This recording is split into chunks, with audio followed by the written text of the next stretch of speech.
One really great thing when you're studying Scripture is just to see the connections between the Hebrew Scriptures and what you read in the New Testament with Jesus. It's interesting. I was reading some Proverbs, and some things really struck me as to how Jesus brings out these principles from the book of Proverbs, and I want to share some of that with you here. And this is really on the subject of pride and humility. So you see one of the Proverbs here, it says, a person's pride will humble him, but a humble spirit will gain honor. And another proverb says, before his downfall, a person's heart is proud, but humility comes before honor.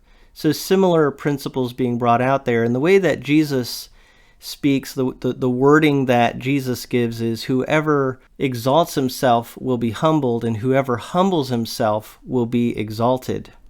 Another proverb that speaks to a similar idea is in Proverbs 25. It says, don't boast about yourself before the king, and don't stand in the place of the great, for it is better for him to say to you, come up here, than to demote you in plain view of a noble. So these ideas are really picked up on. As I said, Jesus says whoever exalts himself will be humbled, and the one who humbles himself will be exalted. But also this idea of the place that you take. This actually happened in Jesus' ministry. He pointed this very thing out.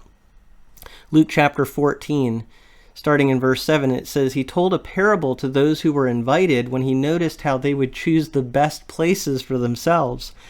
When you are invited by someone to a wedding banquet, don't sit in the place of honor, because a more distinguished person than you may have been invited by your host. The one who invited both of you may come and say to you, give your place to this man, and then in humiliation you will proceed to take the lowest place. But when you are invited, go and sit in the lowest place, so that when the one who invited you comes, he will say to you, friend, move up higher. You will then be honored in the presence of all the other guests. For everyone who exalts himself will be humbled, and the one who humbles himself will be exalted. So there's that principle that Jesus is bringing out, and he uses it multiple times in his ministry and applies it to different situations. But the specific application here has to do with the place that you seat yourself. And I just find this whole idea that Jesus is bringing out really helpful. The idea that if you exalt yourself, you're going to be humbled. But if you humble yourself, it will actually lead to being exalted.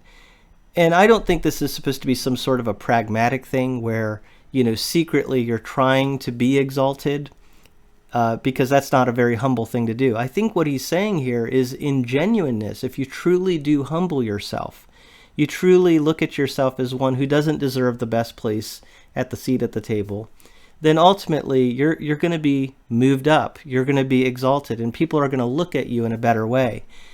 But if you see yourself as the one who always deserves the best place, if you treat yourself that way, if that's your motivation in how you approach different things, then ultimately you're going to be humbled. And that's what these different proverbs that I was reading bring out.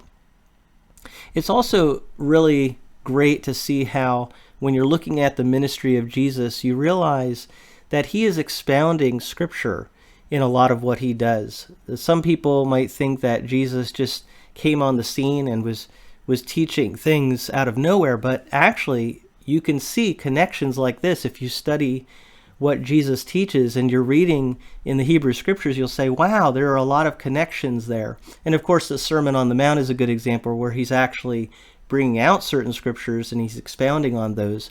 But even here we see it when he says, whoever exalts himself will be humbled, and the one who humbles himself will be exalted. We can look at passages like Proverbs 29:23, where it says a person's pride will humble him, but a humble spirit will gain honor. What great words and principles to think about, and I hope that what I've shared has been helpful to you. I know I need this, and I'm sure many of you out there are encouraged when you think about these things. Thank you so much for taking some time to listen to some of my thoughts on this from A Frisch Perspective.